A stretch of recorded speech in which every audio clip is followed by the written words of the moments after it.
Hey there. So you're thinking about selling your home, huh? And maybe you're over 60 or you're helping out a parent or a loved one who is. Well, grab a cup of coffee because we need to have a real talk about this. Hi, if you don't know me, my name is Steve Moon, your San Jose realtor, and on my channel, we talk about Silicon Valley and everything that's real estate related. Look, selling a house isn't like buying groceries. It's a big deal, especially when you've been living somewhere for years or maybe even decades. The housing market today, well, it's nothing like when you probably last sold a home. Trust me, I've seen people make expensive mistakes just because they assume that things work a certain way that they used to. I've been working with folks in your shoes for a while now, and I've noticed four things that keep coming up.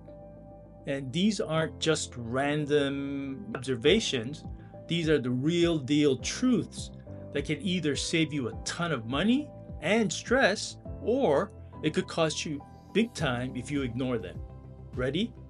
Well, let's dive in. Okay, so let's start with something that nobody really talks about. Selling your home is emotional, like really emotional. Think about it. Your house isn't just four walls and a roof. It's where you raised your kids, where you hosted numerous Thanksgiving dinners, where you sat on the porch with your morning coffee for years. It's basically a scrapbook that you've been living in.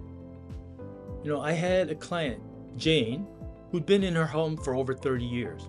And unfortunately, when her husband got sick, they needed to move somewhere with better care facility options, and she was a mess. She told me that she felt lost and scared, and that's totally normal. And here's what makes it even tougher. You might be worried about losing your independence. What if the new place that you want to go doesn't feel like home? What about your favorite coffee shop down the street?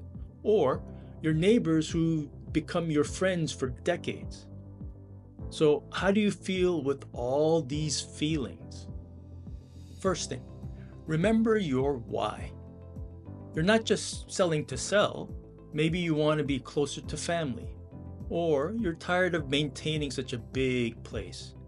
Keep that reason in front and center. Take it slow. Don't try to pack up 30 years of life in a weekend. Start with one closet, maybe one room, baby steps. Get your family involved as well. They live there through all those memories too. Some of them may want to take something. Let them help you sort through things and make decisions with you. Make a list. I know it sounds simple, but write down all the reasons you want to move and all the good things about your new situation. When you're feeling overwhelmed, read that list. Here's the reality about today's buyers. They're incredibly informed and have sky-high expectations because the prices of homes are so high today. They've been binge-watching TV shows about home renovation, studying every listing online, and they know exactly what they want because their hobby is watching beautiful homes on Zillow. Your house is competing against every other home in your price range. And buyers are doing side-by-side comparisons before they even schedule a showing. So they know what your home looks like, what your neighbor's updated kitchen looks like. They've seen the bathroom remodel down the street, and their expectations about your home has to measure up. But here's the good news. You don't need to break the bank to be competitive. You just need to be strategic about where you invest your time and money. Look, here's what's going to actually move the needle. Fresh paint throughout. This is non-negotiable. Neutral, modern colors that make every room feel fresh and move-in ready. And definitely no wallpapers. Buyers don't want to inherit your color choices, and they definitely don't want to spend their first weekend doing painting. Update your kitchen. Even small changes make a huge impact.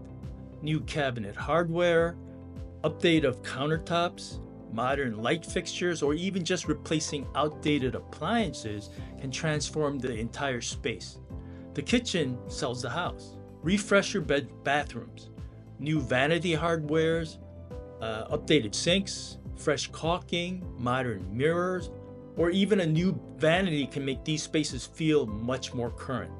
Buyers notice outdated bathrooms immediately. Make everything spotless. Deep clean every surface, every corner, every detail. First impressions happen in the first 30 seconds, and you need to make an impression. Declutter strategically.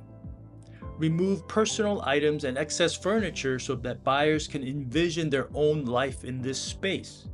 The goal is simple. Make your home the one that stands out when buyers are comparing their options and notes. A few strategic updates will position your house as the obvious choice in your marketplace. The new buyers aren't looking for homes with potentials for improvements.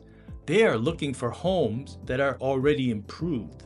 I know that seeing all these suggestions may raise fears of costs associated with renovating things. I understand also that for many people that this fear of cost can stop you in your tracks. If you want to update but don't have the funds on hand, let me help you out. Ask me about the SMG Concierge program, and we can do all the needed upgrades to make your home stand out from the competition with no upfront costs to you. You simply pay back during escrow. And boy, this is the big one. After living somewhere for decades, you've accumulated, well, a lot. And I mean a lot. Attics, closets, that corner in the garage, sheds, that junk drawer that now it has become 3 junk drawers. It all adds up. And here's the hard truth that nobody wants to hear. Most of that stuff, nobody wants it. I know. That china set that you got for your wedding, those antique chairs from your parents, they mean something to you. But your kids probably live in smaller places with different styles.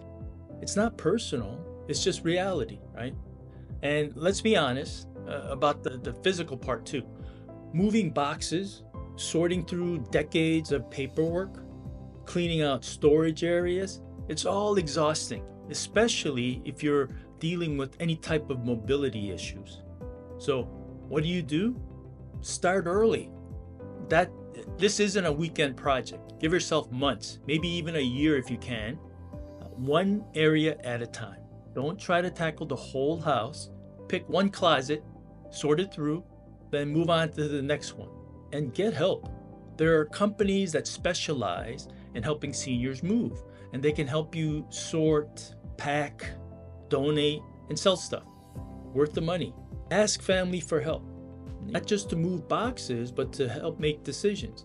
Having someone there for moral support makes a huge difference. Last but definitely not least, you need good people in your corner. This isn't something to tackle all by yourself. Your real estate agent is huge. I'm talking can make or even break your sale huge.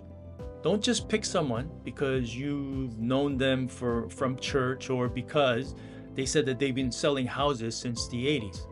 The market has changed, and you need someone who gets it.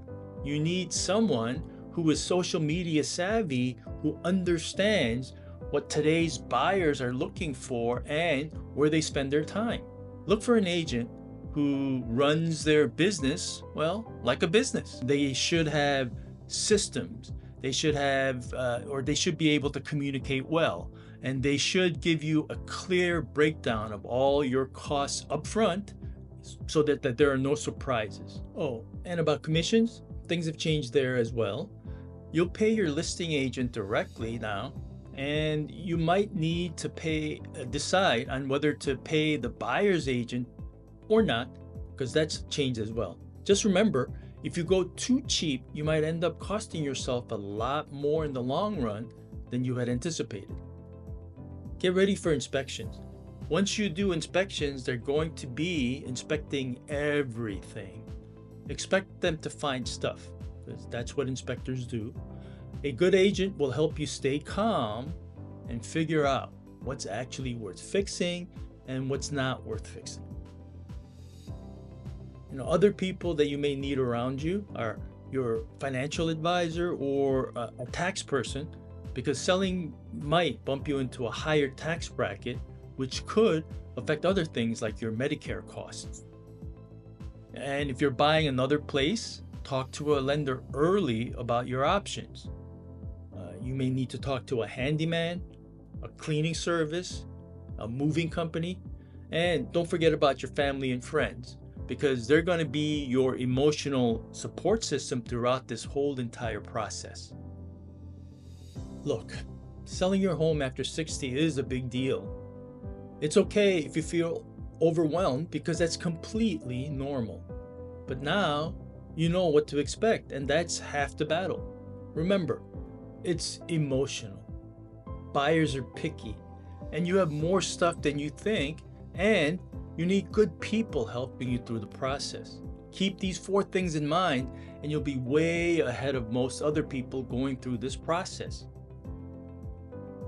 If this helped you and help you feel a little bit more prepared, hit that thumbs up button and subscribe for more real estate talk about real estate. Drop a comment if you have questions or want to share your own experience, because I read every single one. And thanks for hanging out with me today. And remember, you've got this.